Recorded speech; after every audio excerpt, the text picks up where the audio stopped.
नमस्कार, the such India आप देख रहे हैं। आपके साथ मैं हूं आदित्य कुमार। स्वामी प्रसाद मौर्य मुश्किल में घिरते दिखाई दे रहे हैं। यूपी एटीएस ने उन पर शिकंजा कस दिया है। स्वामी प्रसाद मौर्य की गिरफ्तारी से भी इंकार नहीं किया जा सकता है और मामला भी ऐसा है जिसमें ना तो बीजेपी ज्यादा शोर मचा सकती है और ना ही समाजवादी पार्टी। जिस कथित घोटाले को लेकर स्वामी प्रसाद पर शिकंजा कसता दिखाई दे रहा है वो योगी सरकार के समय का है और घोटाला जिस विभाग का है उस विभाग के मंत्री होते थे स्वामी प्रसाद मौर्य, जो अब सपा से एमएलसी हैं। यानी ना तो बीजेपी इस घोटाले को लेकर ज्यादा शोर करने की स्थिति में है और ना ही समाजवादी पार्टी। जो गड़बड़ियां हुई हैं वो बीजेपी शासनकाल के समय की है, इसलिए बीजेपी खामोश दिखाई दे रही है और सपा की खामोशी स्वामी प्रसाद को लेकर ही है, क्योंकि आरोपों के छींटे सीधे सीधे उनकी पार्टी के एमएलसी और अखिलेश यादव के गुड बुक में शामिल स्वामी प्रसाद मौर्य पर पड़ते दिखाई दे रहे हैं। पहले से ही गठबंधन साथियों से सपा की दूरी बढ़ती दिख रही है। ऐसे में स्वामी प्रसाद मौर्य से अखिलेश दूरी बनाएंगे यह भी मुश्किल ही दिखाई दे रहा है। आरोप स्वामी प्रसाद मौर्य के पीए पर लगे हैं। दरअसल पिछली योगी सरकार में स्वामी प्रसाद मौर्य मंत्री थे। उस समय वो पडरौना से बीजेपी विधायक होते थे।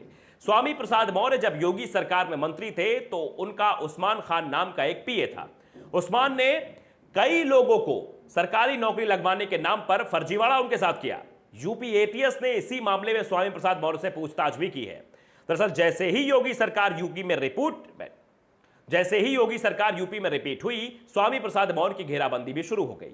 यूपी एसटीएफ ने 21 अप्रैल को स्वामी प्रसाद मौर्य के पीए अरमान और उसके गिरोह के लोगों को गिरफ्तार किया था। एटीएस के अनुसार इन लोगों ने करोड़ों की ठगी की है। मीडिया रिपोर्ट्स में दावा किया गया है कि अरमान के गिरोह के सदस्य असगर अली ने पुलिस को बताया था कि वो कई विभागों में आउटसोर्सिंग पर काम कर चुका है और वो सरकारी पत्र और विभागों की जानकारी रखता है। जब पुलिस ने इनको गिरफ्तार किया था उस दौरान हजरतगंज इलाके में छापेमारी के दौरान 57 साइन किए हुए चेक, 22 नियुक्ति पत्र, 5 आईडी कार्ड, 2 बिना साइन किए हुए सचिवालय पास और 14 लोगों का शैक्षिक प्रमाण पत्र बरामद किया गया था। असगर अली ने बताया था कि वो बेरोजगार लड़कों को फंसाने का काम करता था और अरमान के माध्यम से इस गैंग से जुड़ा हुआ था। वो अरमान खान से ट्रांसफर पोस्टिंग के लिए फोन भी करवाता था।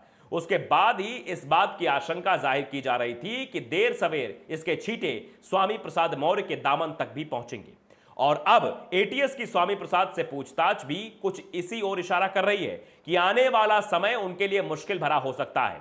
दरअसल योगी सरकार स्वामी प्रसाद को छोड़ने के मूड में नहीं दिखाई दे रही है, क्योंकि विधानसभा चुनाव से पहले ही जिस तरीके से स्वामी प्रसाद मौर्य ने बीजेपी छोड़ी थी और सीधे सीधे योगी आदित्यनाथ को ही निशाने पर लिया था, उससे बीजेपी हाईकमान हिल गया था।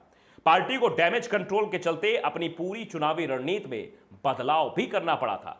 पूर्वांचल में कई विधायक स्वामी प्रसाद मौर्य के साथ पार्टी छोड़ गए थे और इसका नुकसान भी दिखाई दिया। पूर्वांचल कई जिलों में बीजेपी का या तो खाता नहीं खुल पाया था या 1-2 सीटें तक ही वो सीमित रह गई थी। स्वामी प्रसाद को रोकने के लिए बीजेपी ने आनन फानन में कांग्रेस नेता आरपीएन सिंह को पार्टी में एंट्री दी। साथ ही अखिलेश यादव के परिवार में भी तोड़फोड़ की, जिससे अखिलेश यादव को बढ़त लेने से रोका जा सके। लेकिन पार्टी स्वामी प्रसाद के लिए दर्द को भूली नहीं थी और अब जब राष्ट्रपति चुनाव निपट चुका है, यूपी में सभी उपचुनाव भी हो चुके हैं, तो स्वामी प्रसाद मौर्य की घेराबंदी भी अब शुरू हो चुकी है।